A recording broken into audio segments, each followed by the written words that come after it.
Holy words, long preserved for our walk in this world. They resound with God's own heart. Oh, let the ancient words impart. Welcome back to Echoes of Eternity, a journey through Scripture. I'm Douglas Marquardt. Today we turn to the prophet Micah, a man whose message was both sharp in judgment and rich in hope. His call still echoes powerfully today.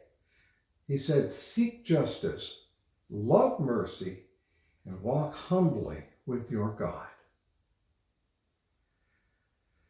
Micah's name means "who is like Yahweh." It's a fitting reminder that no one compares to the God that he served. Unlike Isaiah, who moved into the courts of kings, Micah came from a small town in the countryside. He was from Morseth, southwest of Jerusalem. Yet his words reached kings, priests, and prophets alike. Micah ministered during the reign of Jotham, Ahaz, Hezekiah, years that were both filled with promise and peril. While Israel was collapsing under corruption and injustice, Judah oscillated between good and evil leadership. The northern kingdom of Israel fell to Assyria in 722 BC, just as Micah had warned. And Jerusalem itself teetered on the edge of judgment. Micah's prophecy is built around two themes: the theme of judgment and the theme of restoration. He condemned leaders who exploited the poor, prophets who spoke lies for profit, and people who practiced empty religion without justice or compassion. In chapter 3, he declares, "But as for me, I am filled with power with the Spirit of the Lord, and with justice and might, to declare to Jacob his transgression and to Israel his sin." It's not a comfortable message. Micah reminds us that God hates injustice, greed, idolatry, and ritual without the heart. God calls people to something deeper: authentic worship expressed in justice, mercy, and humility. But Micah's prophecy doesn't stop with judgment. It shines with one of the brightest promises in all of Scripture.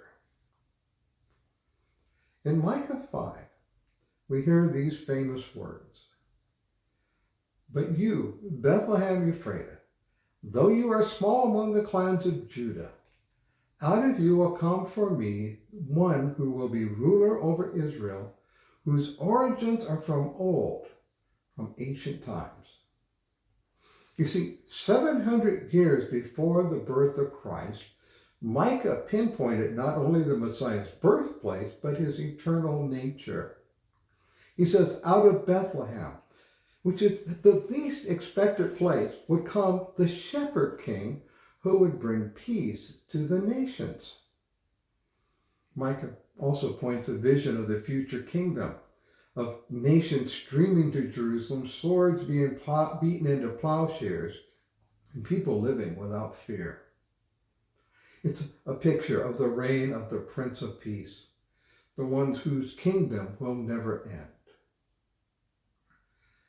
Perhaps the most famous verse in Micah is found in chapter 6, verse 8. Here he writes, "He has shown you, O mortal, what is good. And what does the Lord require of you?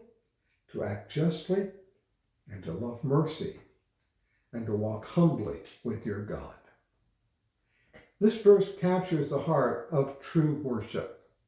It's not about ritual or empty words. It's about a life shaped by God's character.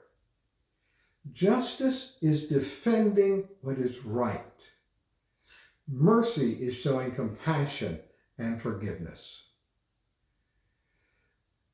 Humility is walking daily with God in dependence and obedience. Micah lived in turbulent times. His people faced political upheaval, social injustice, and spiritual decline. Does that sound familiar? In many ways, his world mirrors our own world, and his words remain relevant. God still calls his people to reflect his justice, his mercy, and his humility. Micah's book ends not with despair, but with hope. In chapter 7, he writes, "Who is a God like you, who pardons sins and forgives the transgressions of the remnant of his inheritance? You do not stay angry forever, but delight to show mercy." Even in judgment, God's mercy shines brighter. Micah's final word is one of forgiveness, restoration, and eternal hope. When the angel Gabriel came to Mary announcing the birth of Jesus, he echoed Micah's promise, where he said he will reign over Jacob's descendants forever. His kingdom will never end. Micah reminds us that Jesus is not just the Savior born in Bethlehem. He is the eternal shepherd king who brings peace, who leads his people, who calls us to live out his character in the world. As we reflect on Micah's words, let's ask ourselves, am I living a life marked by justice, mercy, and humility? Do I use my influence, however small, to lift others up rather than to exploit them? Am I trusting in the Messiah, who is the one who came from Bethlehem, who reigns forever, and who delights in showing mercy? Micah's call is as urgent now as it was in his day. Seek justice, love mercy, walk humbly with your God. Thank you again for joining me for this episode of Echoes of Eternity, our journey through Scripture. Next time we'll continue exploring the voices of the prophets who call us back to God. Until then, may you walk in justice, may you love mercy, and may you rest in the hope of the shepherd who reigns forever. Holy words, long preserved for our walk in this world, they resound with God's own heart. Oh, let the ancient words impart.